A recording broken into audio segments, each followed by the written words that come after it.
কলিজা চিঙি কিন্তু প্ৰেছাৰ লাগিলেনো কি হ'ব পুনৰ কামেই হৈছে সুগন্ধি পেলোৱা আৰু তেওঁৰ অৰ্চনা অগ্ৰভাগ লোৱা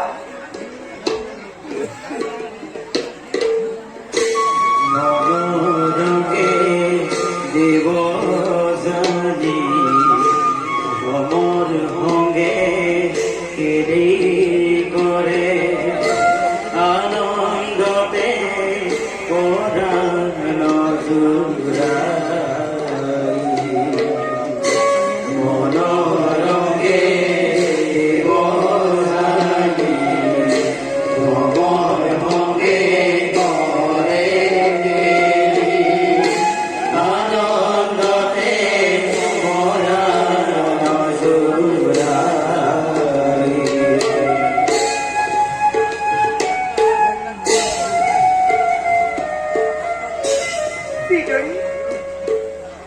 আশ্ৰমৰ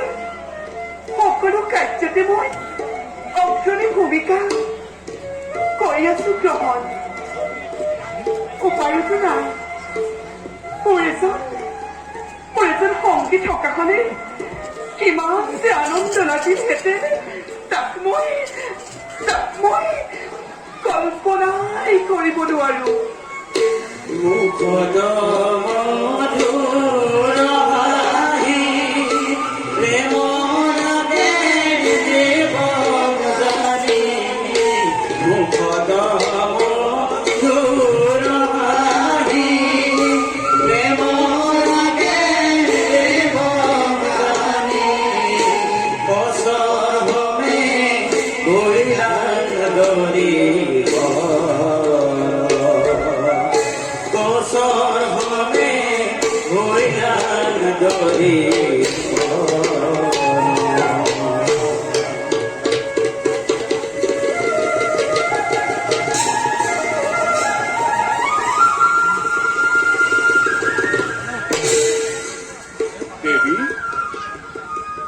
দেৱী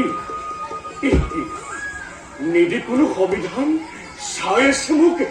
প্ৰস্তৰ মূৰ্তিৰ দৰে সপোন প্ৰতিমা নেকি দেৱী দেৱী দেৱী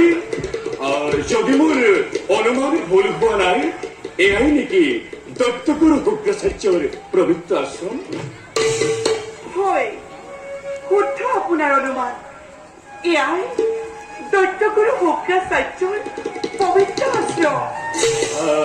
জানিব পাৰোনে মই আপোনাৰ পৰিচয় তাৰ ৰাখি পাওঁ যদি অভ্যাগতৰ সত্য পৰিচয় ধন্য মই মানিম নিজকে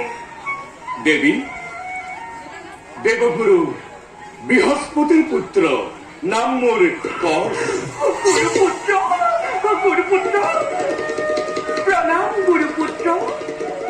মই দৈত্যগুৰু শুক্ৰাচাৰ্যৰ দুহিতা নাম মোৰ দেৱযানী গুৰুকন্যা দেৱযানী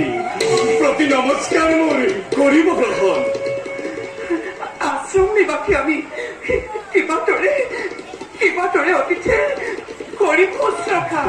নাই দেৱী তাৰ বাবে চিন্তাৰ মই নেদেখো কাৰণ সুমধুৰ বচনেৰে জীৱাদৰে আপ্যায়ন কৰিলা আমাৰ মুহূৰ্ততে দূৰ হল প্ৰথম মোৰ তেনেকৈ কৈ দেৱযানী পিতা কোনে সুন্দৰ যুৱক দেৱ বিদ্যাত যেন হয় অনুমান আপোনাৰ অনুমান সত্য গুৰুদেৱ অধমৰ প্ৰণিপাত কৰিব গ্ৰহণ মই দেৱগুৰু বৃহস্পতিৰ পুত্ৰ নাম মোৰ বিহাৰ মানে অতি সত্য মোৰ বৃহস্পতি পুত্ৰ মোৰ আশ্ৰমত কৰিছে প্ৰৱেশ গুৰুদেৱ আপোনাৰ শিষ্যত্বৰ প্ৰবল খেপাহেৰে আহি মই পালোহি এই ঠাই কিন্তু পূৰ্ণ নহব যে মনৰ কামনা তোমাৰ কিন্তু কিয় মোক কৰিছে নিৰাশ গুৰুদেৱ সত্য পুত্ৰ খোৱাটোৱেই হ'ল নেকি মোৰ অপৰাধ? অৱশ্যেই অপৰাধ। বিশ্বাস নকৰো মই আমাৰ মণ্ডলীক যোৱাটো যি পথে আহিছিলা এই পথেই ঘূৰি যোৱা তুমি। কিন্তু গুৰুদেৱ মইতো কৰা নাই আপোনাৰ ওচৰত কোনো অপৰাধ। মোক নিৰাশ নকৰিব গুৰুদেৱ, ঈশ্বৰ পঠাই দিয়ক আপোনাৰ চৰণ তলত। বাৰে বাৰে কৰা কিয় পিঠৰ লোক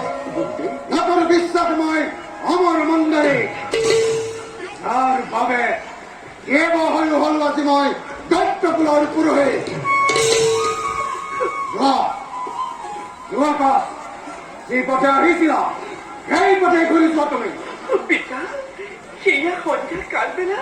কিবাদৰে দুৰ্গম অৰণ্যতে কৰিব অতিক্ৰম। পিতা তেন্তে আজি ৰাত্ৰি বংশক তেওঁ অতিথি গৃহ দেৱযানী পিতা ক'ত মোৰ পূজাৰ সন্ধান। অ পিতা